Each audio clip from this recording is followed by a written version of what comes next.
Revisiting the scene of the trauma, or a site visit, is an important element of cognitive therapy for PTSD. The site visit has various functions. Noticing differences between how the trauma site looks now compared to when the trauma occurred facilitates discrimination between then and now, which helps the trauma feel more in the past. On site visits, patients often find new information about the trauma which they had not previously accessed. This can help them re-evaluate problematic appraisals. The site visit can help to reconstruct, elaborate and fill in any gaps in the trauma memory, making it easier to process. Finally, often revisiting the site of the trauma is a behavioural experiment in itself and can be used as an opportunity to test specific predictions, such as something bad will happen when I return to the site, or I won't be able to cope. Site visits are usually arranged towards the later stages of treatment. Depending on the length of the intervention, this may be at around session 7 of a 10-session treatment or session 9 of a 12-session intervention. As the site of the trauma often triggers trauma memories, it's usually important for the therapist and patient to have already worked on updating the trauma memories and then and now discrimination. In some cases, for example when the patient is struggling to access the trauma memory, it can be helpful to conduct a site visit earlier in treatment to facilitate memory retrieval. Before visiting the scene of the trauma, the therapist and patient discuss the rationale for the visit and plan the visit. Grace was assaulted in a park. After sessions on reliving, updating hotspots, and now then discrimination, her therapist introduces the possibility of a site visit. So Grace, I know we've talked before about the park where the trauma happened, and you told me that you try to avoid it if you can. Yeah, that's right. Well, one thing we often do as part of therapy is actually go back to the scene of the trauma together. It seems like seeing that the place has changed and that it's moved on can be really helpful in making the trauma memory feel more in the past. What would you think about doing that? I'd be really nervous about going back. That's understandable. Have you been back at all since the trauma? No, I've avoided it. Yeah. So it makes sense that that sounds like a really scary idea, because the last memory that you have of the park is when the trauma happened. Yeah. Whenever I think of that place, I just think of all the bad things that happened. So it sounds like the park maybe triggers off trauma memories for you. And I know you've been working hard in therapy on some other things that trigger trauma memories off for you. How have you been doing that? I've been focusing on the differences between then and now. Right, yeah. So I guess that's something we might need to do if we went back to the park together, is really focus on everything that's different between then and now. And if we went during the daytime and I went with you, those would already be two quite big differences. Yeah, I suppose so. Is there anything you'd be worried about happening if we did go back? I know it sounds silly, but I'd worried that it would happen again and that the man would be there waiting for me. That doesn't sound silly at all. I think that's just because you haven't been back since and the trauma memory is very stuck on that last day when you went there. Before the trauma, had you been to the park many times before? Yeah, loads. We just lived down the road. And did anything bad happen those times? No, it was all fine. Okay. So I guess we know then that bad things don't always happen in that park, but they did the last time that you went there.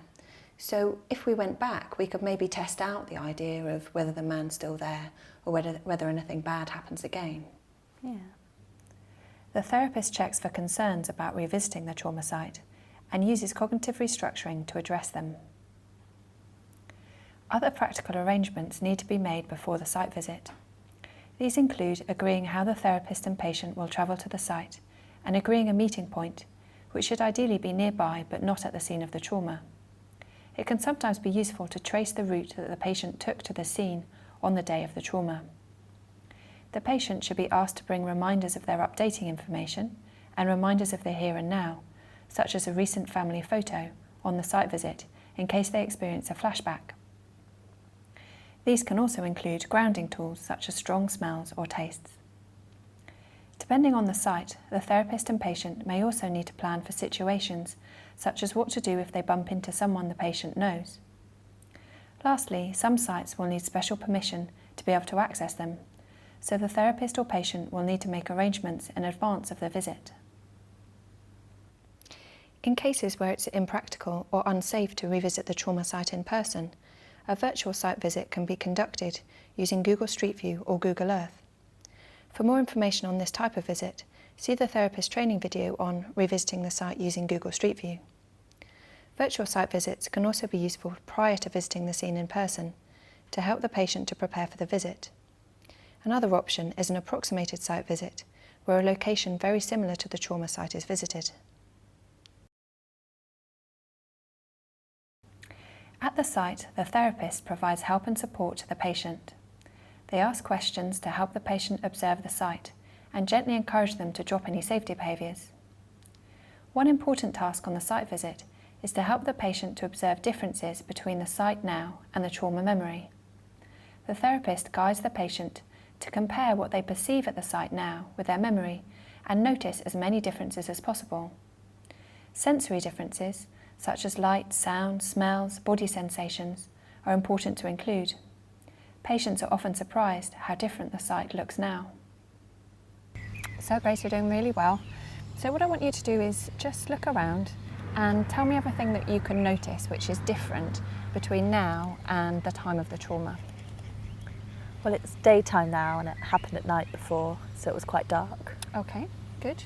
And it's spring, so there's leaves on the trees. It was winter before, so it was really bare. Okay.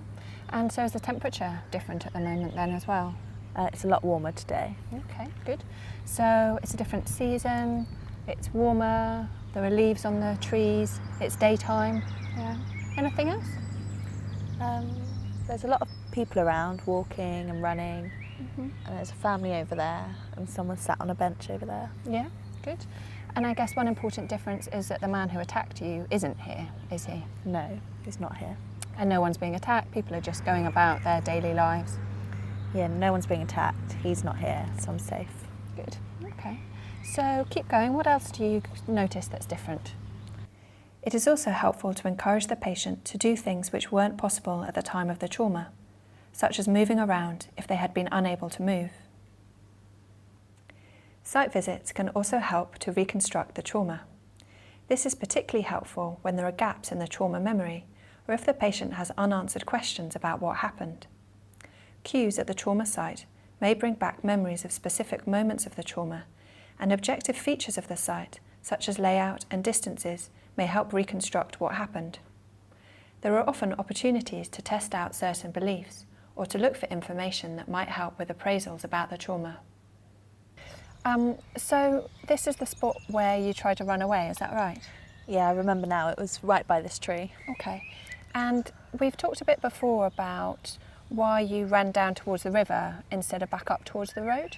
Yeah, it seemed like such a stupid decision because I could have run towards the road where there might have been more people, but instead I ran deeper into the park. Okay.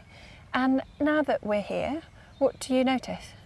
Well, the road's a lot further away than I thought it was, Yeah. and it would have been dark, so I might not have been able to see that gate. Yeah.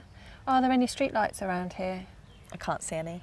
No, me neither, so it would have been quite dark. Yeah, and at that time the gate was probably locked, so I might not have got out that way anyway. That's true. And the fence is a lot higher than I thought. Okay. Do you think you would have been able to climb over it? No, I don't think so. Okay. That's interesting. So you've wondered a lot why you made that decision, but now that we're here we can see that the road's a bit further away than you thought. In the dark you might not have been able to see the gate and it might have been locked at that time anyway, so you might not have been able to get out that way. Yeah, I don't think it would have helped if I'd run towards the road. And maybe there was lights by the river, so that's why I ran that way. That would make sense, yeah. So what do you think now about that decision that you made? Well, I can see why I made it now. Okay. And you've been quite critical of yourself in the past for running in that way. Yeah, I felt really annoyed with myself. I felt like if I'd just been smarter, I could have got away. But I can see why I made that decision now. If the patient feels comfortable to, it's often useful to take a photo of them at the scene of the trauma. Having the therapist in the photo as well can work well as a visual reminder of the difference between the scene now and in the past. After the site visit, it can be helpful to take some time to reflect on the experience away from the scene of the trauma. This allows learning points from the site visit to be discussed. On the rare occasions that the patient has found the visit distressing, This also enables them to have time to calm down before travelling home. Follow-up homework can also be agreed. Depending on the learning points, this may include viewing the photos of the visit, revisiting the site again alone or with a trusted friend or family member. The site visit is an important element of cognitive therapy for PTSD. It has several useful functions. Observing how the site is different from the trauma memory helps the trauma feel more in the past. New information can be found to help with problematic appraisals. Reconstructing the trauma can help fill in any gaps. Behavioural experiments can be used to test particular beliefs. It's important to plan the site visit in advance, including a rationale for revisiting the site, identifying any concerns the patient has, practical arrangements, any risks associated with visiting the site, what to do if a flashback is triggered. Virtual or alternative site visits can be used where the site is impractical or dangerous to visit. During the site visit, the therapist helps the patient to drop safety behaviours, notice differences between the site now and then, reconstruct the trauma, look for new information, conduct behavioural experiments, take photos. Taking time to reflect on the visit and consolidate any learning points can be useful at the end of the visit, ideally in a quiet place away from the trauma site itself.